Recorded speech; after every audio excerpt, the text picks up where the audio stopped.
So today at 7 a.m., I woke up to a text from my brother saying that Ghost of Tsushima had a sequel announced. And after rubbing my eyes and getting ready to start the day, I texted back to him that, like every Sony sequel that has come out lately, they're going to have to do a lot more than playing it safe to convince me to pick up one of their new games.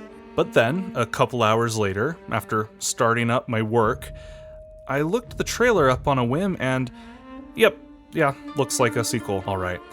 But then, I started looking more into the setting for the game and what people were saying about it and the general reactions to this game's announcement, as well as the blog post on PlayStation's website, and my apathy started turning into a mild interest and eventually escalated into what might just be full-on hype.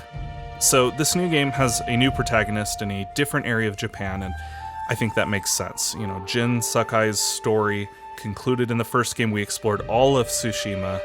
I don't think that Jin himself as a character was like the big draw for the series. It's not like he's some really charismatic character that everyone can't stop talking about, right? No, people played this game to be a cool samurai and enjoy some beautifully rendered locales from Japan.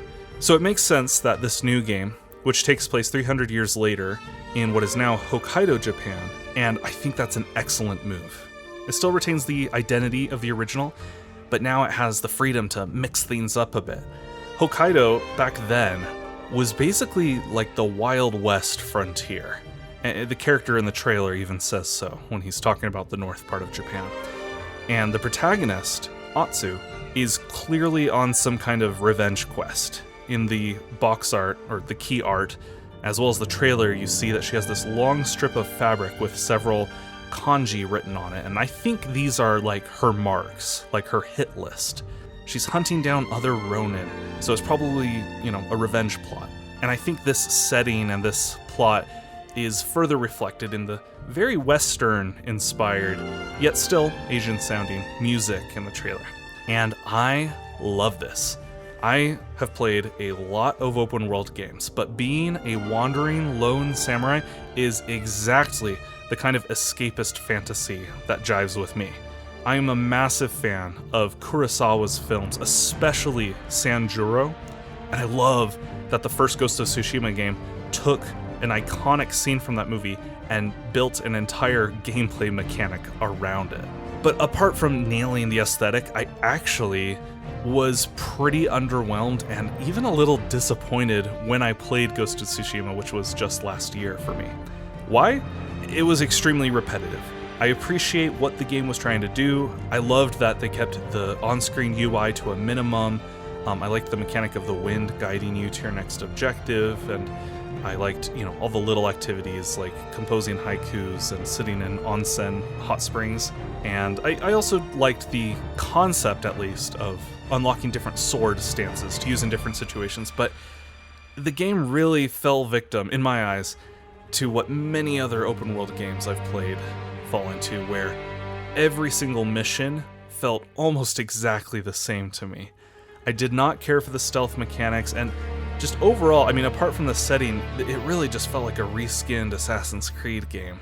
And I wanted to like it so bad, but it just didn't click for me like it seems to with some people. But this, a Wild West kind of take on the tried and true samurai story, a revenge tale with a wandering lone female ronin who wields 2 swords and has like a Japanese guitar on her back and possibly a wolf companion? Sign me up. What I really think will tip the scales for me is what the gameplay ends up being like. And PlayStation's blog post does give me hope that the devs are reconsidering what the gameplay will be like, as well as, us seeing some of those new weapons that they showed at the end of the trailer. So if they get that right, if there's just a lot of mission variety, and the world isn't just a sprawling pool of sameness, I'm sold 100%. This has the potential to be my favorite Sony game of all time. They just gotta stick the landing. And I know that's a lot, especially because we have so little to go on right now, but the potential is there. I'm gonna keep a close eye on Ghost of Yōtei. Will you as well? Let me know.